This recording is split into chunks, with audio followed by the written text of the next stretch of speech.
I am a published author. I mean, I am no James Patterson, Stephen King, etc., and really it's not the purpose of me writing, but I make fun money off my book sales. In a given month I am in the green by $100 to $300 on a new book depending on the book genre and season when first published. I don't really even do it for the money, like I said. I have a full-time job and do plenty of other gigs as a performer/artist on the side because it makes me happy. Artistic expression just makes my world brighter and helps me from falling into bad mental health cycles, as I am diagnosed with depression, anxiety, and PTSD, or what I like to call, the holy bullshittery, blessed be its name. I started writing as a kid because I am dyslexic, highly, like ever see a person when you spell a weirdly spelt word and they look like they want to jump into oncoming traffic? I'm worse. Don't give me verbal directions, FFS, text it. Point. Anything. The second my mental word is required to need to know too many words at any given time, I panic. I have tried every class, app, TikTok life hack, it's not my strength. I am good at other things like coding or planning events, etc. I have other strengths. So I just do my best and keep swimming like a dyslexic Dory. That said, I was teased and bullied relentlessly all through childhood, a lot growing up, and labeled a dunce, so the trauma lives. For an example, I was in my local paper, small town, for an event at school. I was like second grade at the oldest. I made a whole imaginary town out of recycled materials and had a story with it as my end of year project. I worked on it for literal months, even figuring out how to make it foldable so it easier to travel with it in my grandfather's minivan. My story had 10 chapters and was handwritten in my messy kid handwriting. I had a teacher, Miss Smith. That's her real name, because F that woman and it's common enough. She said my project was low class, but I guess I shouldn't expect much from you, and she walked off. Her son, my classmate, stomped my project to oblivion. He smashed my Play-Doh figurines of the people and pets, and as if that was not enough, he pointed and laughed at me when I cried. He then put copies of the article with my picture but added a dunce hat and laughing faces in the school, lunchroom, homeroom, etc. I mean, the guy could cure cancer if he used that determination on it. I will give him that. If you're reading this, Tyler, F you in particular, and may your socks always be just a little damp.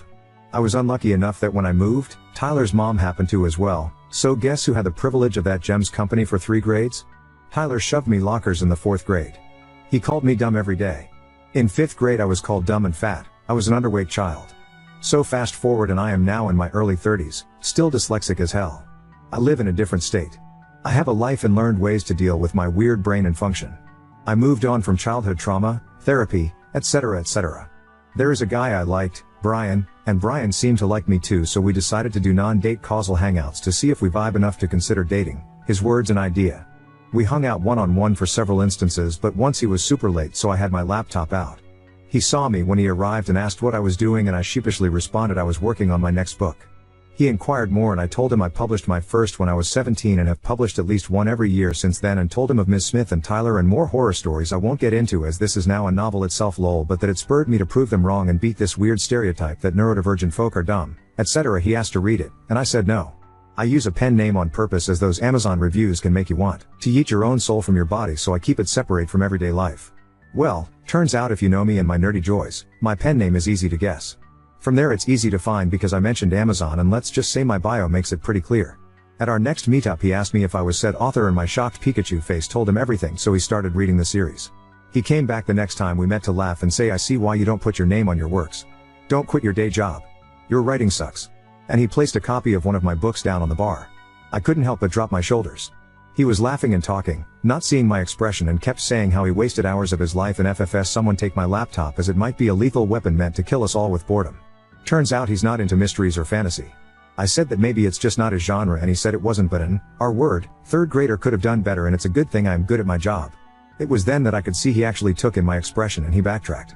I mean, you clearly don't do it for money, so it's whatever, right? And said I have other strengths, but he did not believe at all that I make money off this. He asserting, surely, I buy my good reviews and probably bulk buy my own books to improve sales. I don't do any of that. I just smiled it away and said, well, I can't please everyone, but I did make $250 this month from the sales of my last book alone, so some people must like it, and laughed it off. But I knew then and there I didn't want to pursue him anymore.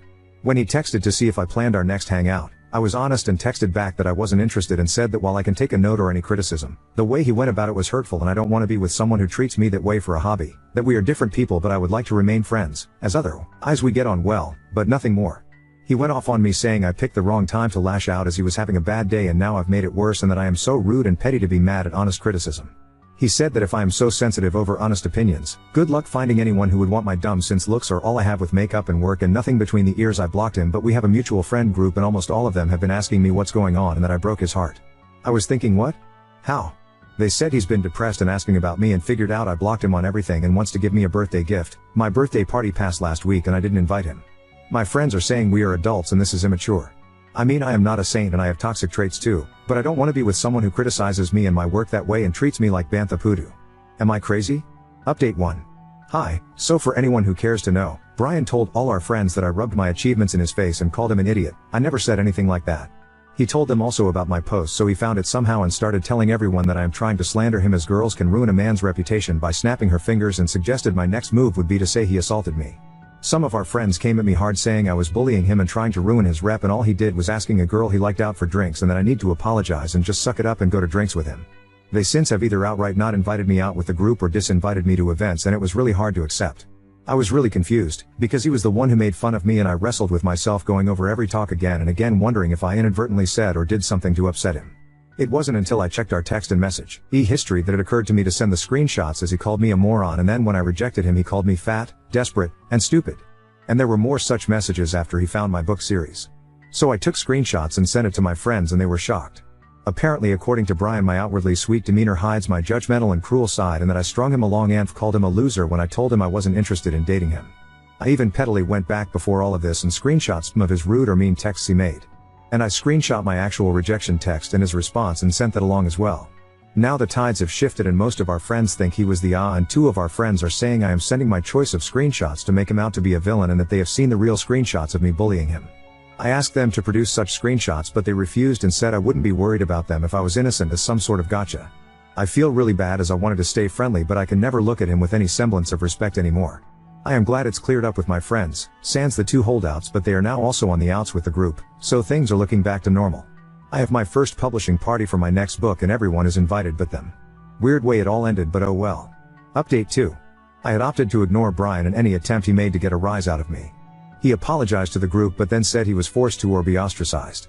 He said I was using Lee's social capsule to go after him and has since been trying to get any direct cruel words from me, which I have not provided him.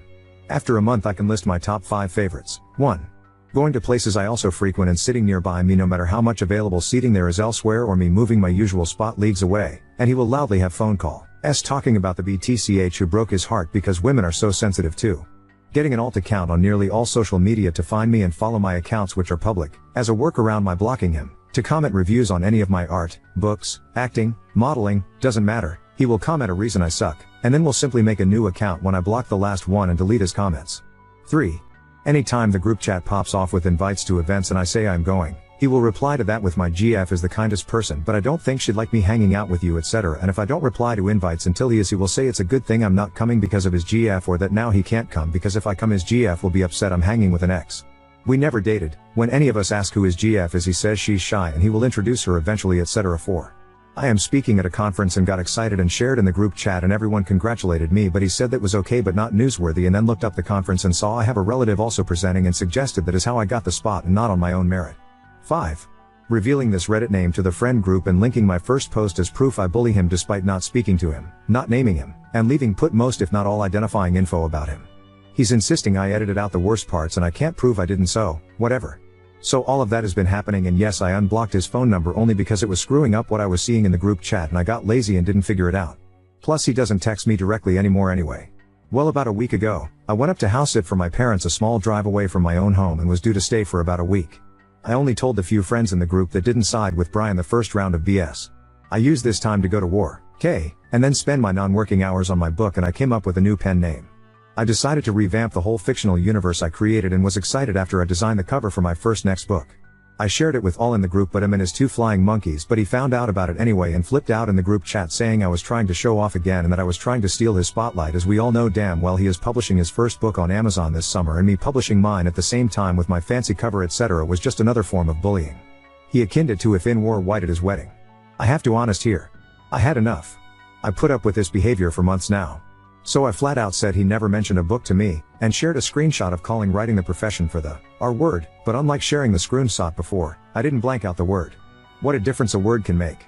Apparently the friend group thought the word I blanked out were milder and not slurs, and we as a group are quite diverse on every spectrum save maybe politics. So they dogged him for using a slur, and he said that he's autistic and he can use that word just like I am black and can say the N word except he typed the full word. I said right, so I'm done with this. And left the chat. I didn't argue or do anything other than leave the chat. I was working at the time and put the phone down like that's enough humaning for today and went about my business. This man rage texted me for hours until I got off work, saw his messages, and blocked him. I then see ads on FB and Instagram about his book. He was paying for ads on social media. His name is on the cover and he has comments underneath calling the book incredible, a masterpiece, undiluted artistry etc. And his book isn't out yet. He said his publishing date was August. I remember because my next book is to come out in July and he had used that as another form of proof I was updating him, like setting my wedding date before his siblings to show them up. A few nights ago, he saw me at a spot I frequent for karaoke and I admittedly had been doing shots, so I was pretty transparent in my disappointment that he was there when he approached me, calling my name. He went in to hug me and I backed up and cold but politely said hi. He sensed my attitude and threw his hands up laughing saying, "Ooh, are you in another mood?" and I opted to ignore him and move seats closer to the singers and some friends. A few fellow regulars told him to leave me alone and he was spinning a tale that we slept together and I led him on, and now I'm ignoring him and acting like I hate him, all because he is writing a book. He said I inspired him to write and I was angry his book was better and cited the reviews he got on social media. Well, that was enough for some to call him a creep and he went off about it. Shouting and the like. He started to call for me to come the FCK over here and tell them the truth and that I was trying to ruin his reputation and the time we slept together, never happened, will eventually be me lying about being our pet. Turns out if you start shouting that sort of thing in a public space while there is karaoke, to a person many in the room know personally, you get kicked out. It's been beautifully quiet since. I told the friend group what happened and he is out of the group chat. Some still speak to him, the two holdouts from before, but they have not said boo to me directly. So I guess this makes this my final update. Not very exciting but a bucket of crazy and I had to share. My neighbors know because one of the regulars at the bar lives walking distance from me and he told everyone at the community pool etc. I have such kind folks I never spoke to but have seen in walking my dog etc. saying they are being watchful of my home and to call if I need anything. I didn't know people could be like this because he was never like this before. He always was sweet to everyone in the group and we agreed on damn near everything. He would be complimenting me, telling me how smart and pretty I am and would even joke and not hitting on you and laugh. To be honest, I am excited for August. I will be the first to buy his book. He's using his real name and has been advertising about it, so, hey. Update 3. So Brian's promised book came out on the 1st, the cover art looks AI generated and I know he's really into a site/program called Midjourney that he makes memes with this month on Amazon. His page promises that it's the start of a series. Even before it came out, it had reviews raving about it being a masterpiece, so okay, I went and bought myself a copy. It's a fantasy story. About 30-ish chapters. I don't want to say too many details that could identify him or myself even though I don't overly believe too many others read it, but I suppose I can share that it's smutty but like in a way horny teenaged boy would want it to be, if that makes sense. I actually read the whole thing. There is an elf character by my real first name that the main character sleeps with and she is described remarkably similar to my appearance including my non-natural colored hair. She ends up be outed as a narcissistic traitor and is killed, like Game of Thrones style dead.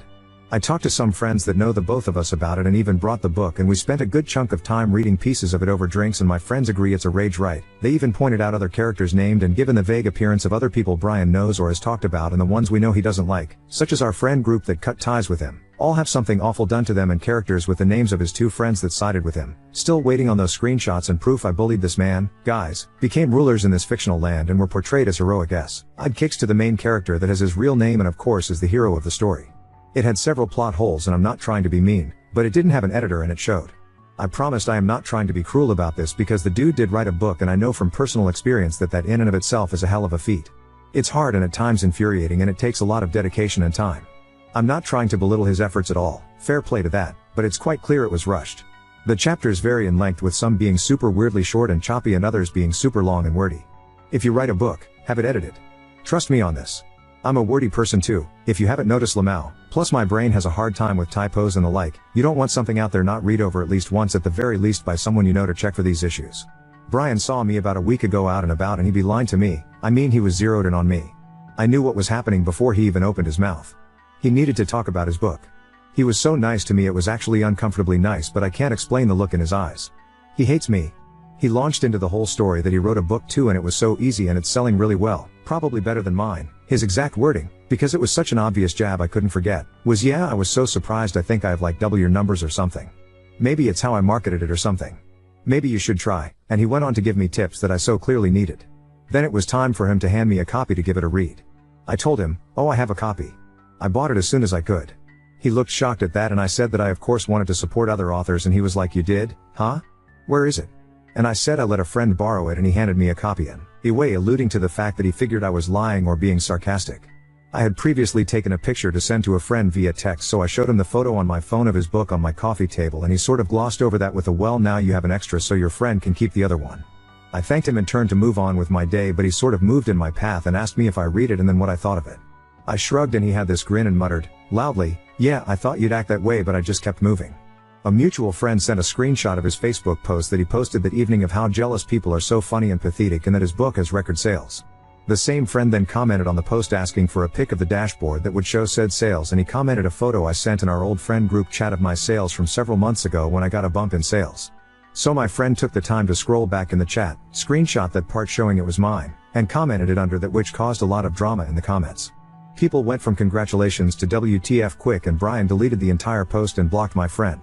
Since then he's been avoiding me publicly, but keeping up his fake social media profiles and insulting me every chance he can. He talks to himself as alternate accounts gossiping about how I am fake, rude, a bully, jealous, and the like. If I block one, another pops up, and a comment will appear from another account outing me as someone who blocks anyone I don't agree with for calling me out. I stopped blocking mostly because in our new friend group chat, we post screenshots of the comments and messages, and it's become a sort of game to spot his accounts. So Brian, because I know you're reading this, I will be keeping this account, and I've found writer subs here I will be joining. Now on to second story.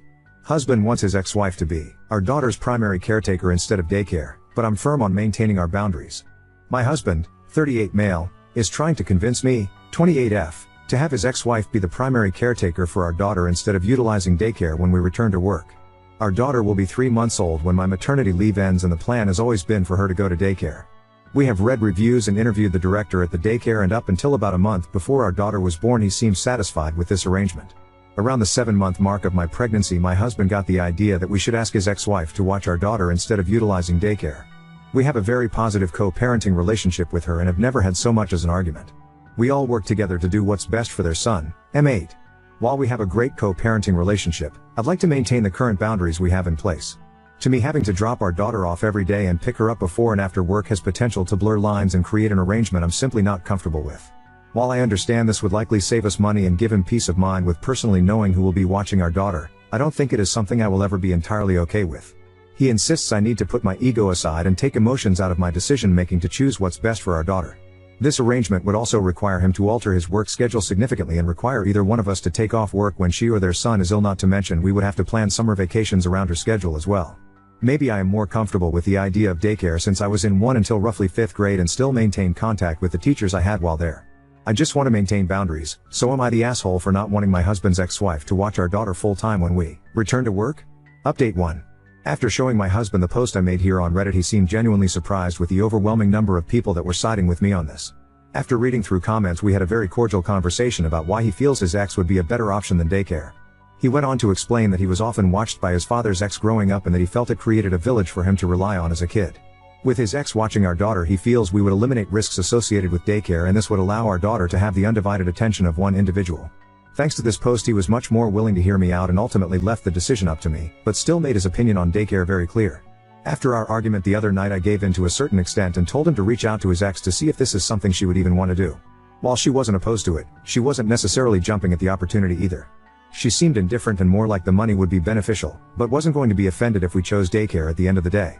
I have stood my ground throughout this and made it clear I'd like to maintain our current co-parenting dynamic and avoid putting ourselves in a position where we could jeopardize the relationship. We still don't agree on the matter, but he has accepted my choice and validated my feelings.